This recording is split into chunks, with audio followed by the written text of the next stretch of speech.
Hi, my name is Pierce Hull, and this is episode 4 of the Football Huddle. Today I want to touch on some athletes that I have been speaking to this past week. I wanted to also talk a little bit about our most recent elite camp that we held at Covington High School in Covington, Louisiana. Talk a little bit about what's been going on at this most recent combine, and just some overall kind of NFL news. The first kid I wanted to talk about out of all the kids I've talked to, and I want to say from the start, I think you're going to be seeing most of these players play on Saturday in the next coming years. All these kids are amazing athletes. And the first one I want to talk about was Asen Theus. He is a class of 2026 athlete out of Duncanville High School in Duncanville, Texas. He plays running back, strong safety. He's a return man, but he's most known for being a wide receiver. And he's on the smaller side, but that doesn't really affect the way he plays. He's a speedster. He's a very fast kid. He has great hands. He's able to jump up and go get the ball. He's very physical. So his height and does not really affect him that much. The next guy that I want to talk about also is someone who I'm coining as the next Christian McCaffrey. Jack Tyndall, he's a running back out of Dripping Springs High School in Dripping Springs, Texas, and this kid is a stud. I think he's 5'10", 202 pounds. He's a very stocky kid. He's a very muscular build. Just looks like he could run through a brick wall.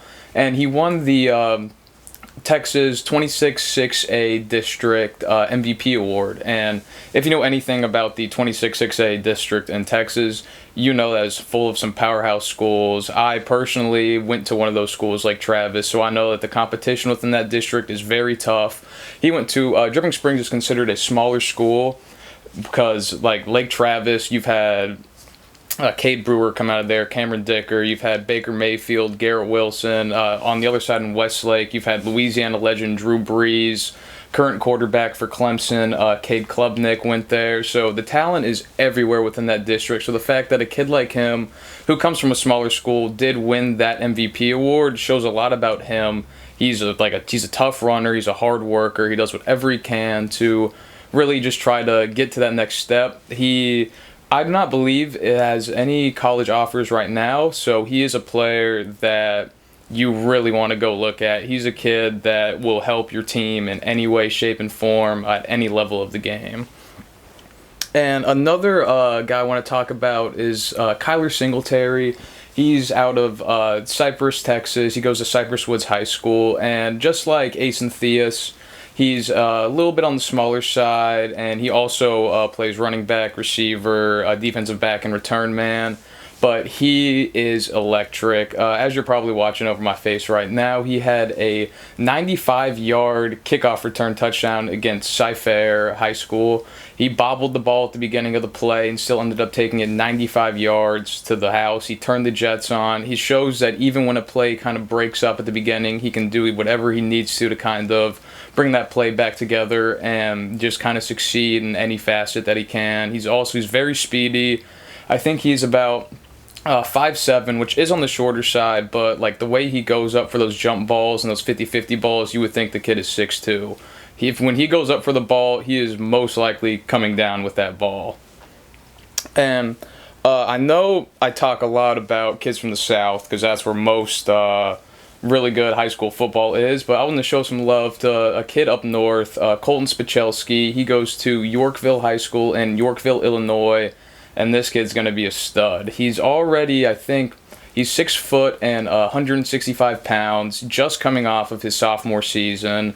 He was a sophomore on a team full of seniors, so his playing time was kind of limited, but despite that, I think it was 9 receptions, 101 yards, and 2 touchdowns. He's a very aggressive kid. He goes up and gets the ball. He's very fast. I believe he already runs a 4.5 40-yard dash, and as I said before, he's just came out of his sophomore season, so this kid has a lot of room to grow, a lot of room to develop, and I think this kid is going to be amazing. He's very technical and kind of scientific when he talks about football. He cites a lot of his growth and development through plyometrics, which, if you don't know what that is, it's kind of a science that helps builds the fast twitch muscle fibers, specifically in your lower body. And I don't know any other kids, even his age, that probably know what that is. So the fact that he's already participating in that, using that and learning from it to get better and grow, makes me think he's going to be he's going to be a game changer for sure. And this past weekend, I kind of want to segue into our Covington camp that we had this past weekend. Our Gridiron Elite football camps, they're amazing. If you are a high school football player, this is something that you should definitely be signing up for. We had about 83 kids show up, and the competition was there, the talent was there. I kind of want to break down to you guys what we do to help hone your skills and also give you some more exposure for college coaches, scouts, anyone trying to recruit you. We first start the camp off with you sign in, and then you go into a line to do interviews, and if you'd like to have an interview, you will have an interview. These interviews are about 2 minutes long. They're great for you, great for your profile. You can put them on your Twitter, your Instagram, send them out to college coaches, because it really shows that, yes, you are an athlete and most likely a good athlete, but you're also a person on top of that. And that's what the coaches are really looking for, is what's your character. Do you have the manners? Are you respectful? Are you a kid who really is going to put his head down and work? And these interviews are something that really help show that. After those interviews, we will go into what we call the combine, which tests out your 40-yard dash. We do a broad jump and a three-cone shuttle. You get 2 opportunities to do each of them. Your times and distances get recorded for both, as well as some filming of everything that you're doing in the combine. So that tape from the combine is also something very helpful for you to add to your profile, your portfolio, or to send out to any coaches. After we go through that combine, we do indie drills, which is pretty much an individual, you split off into your position group pretty much. So we'll have the linemen over here, linebackers come here, we'll have defensive backs on one side, some quarterbacks here, running backs and receivers in a group. And I personally think this is one of the most helpful parts of the camp, because whatever position group you're in, you have someone with that specific expertise coaching you up. Like, for instance, this most recent camp for our defensive backs, we had former Southern Jaguar cornerback and current defensive back coach for St. Paul, Jamar Mitchell, out there kind of coaching up the cornerbacks and safeties. And, I mean, he has great experience. He's played college ball. He coaches high school ball right now. He's a great defensive-minded coach. He knows what he's talking about. So when you have lots of people like this around you to kind of help grow your game more. So I personally think that these individual drills are a very big help to your overall game and a very important part of the camps that we put on. Then after that, we'll phase into one-on-one drills, which normally you have your quarterback here, and then you'll have a receiver and a cornerback on him, and that is mainly to kind of, these are man coverage situations where basically you're seeing how well can this defensive back cover in man, and on the flip side, how well can this receiver get off of man coverage? How can he get off the press? Can he burst past? Does he have the footwork for it?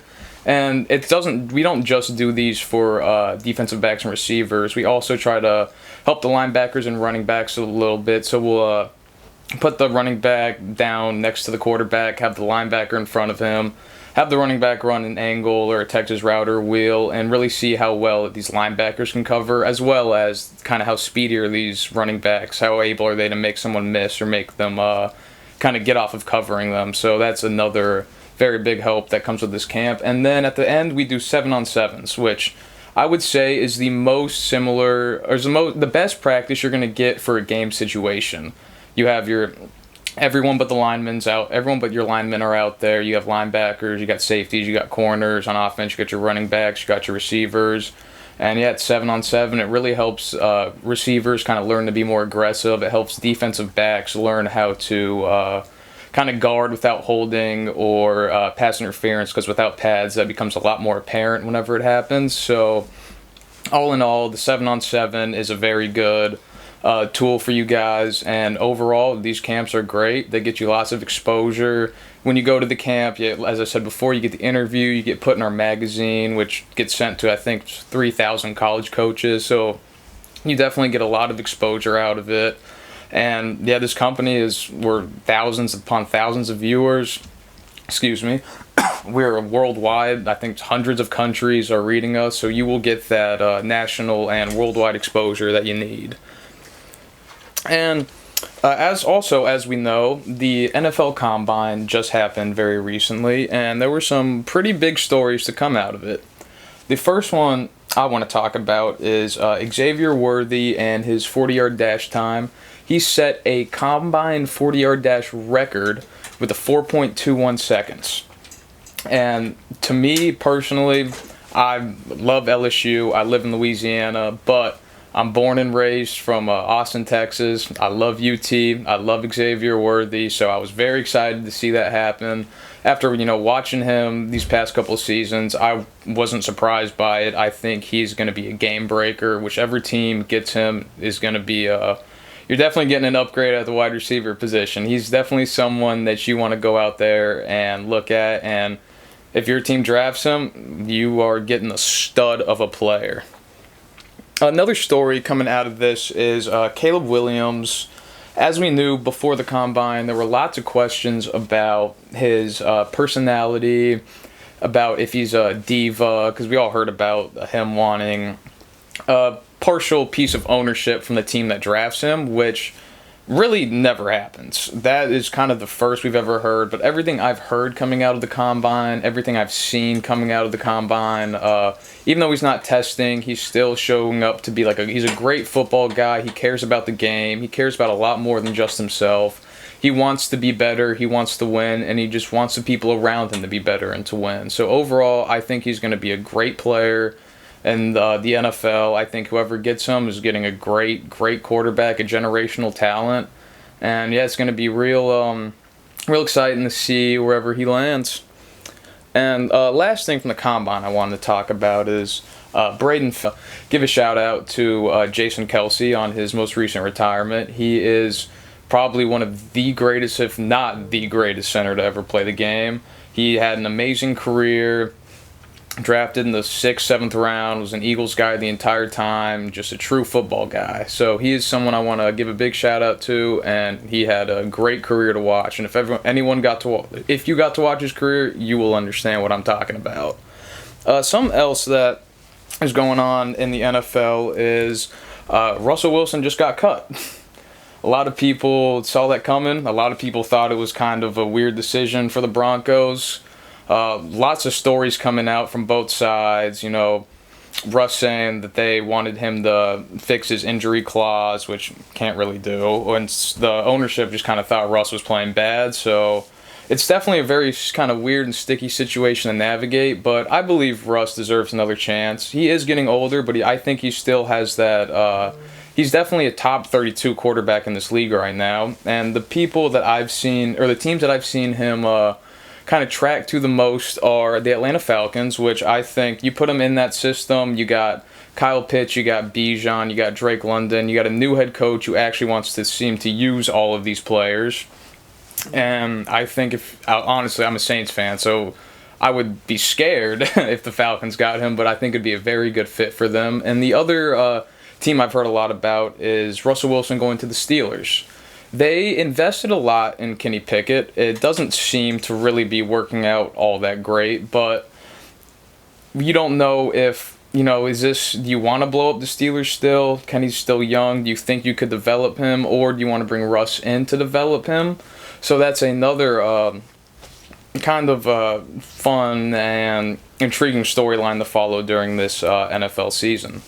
And I want to close this off with just talking about, as I mentioned before, we have these elite camps. They're amazing for your development and being able to be more noticed out there on a national level. So our next camp is April 6th in New Iberia. You can go on www.gridironfootballusa.com. We have a little section on our website for elite camps. You can click there, and through that it'll take you right to the screen you need to register for the camp. So if you are a high school football player watching this right now who just kind of wants to hone your skills and get more exposure, definitely go check that out. Go check out the website at gridironfootballusa.com. We have an Instagram, a Twitter, and we just started a TikTok account that we're trying to grow a little bit. So make sure you go check that out. And yeah, overall, thank you guys so much for watching. This is Pierce Hull, and hope you guys have a great rest of your day.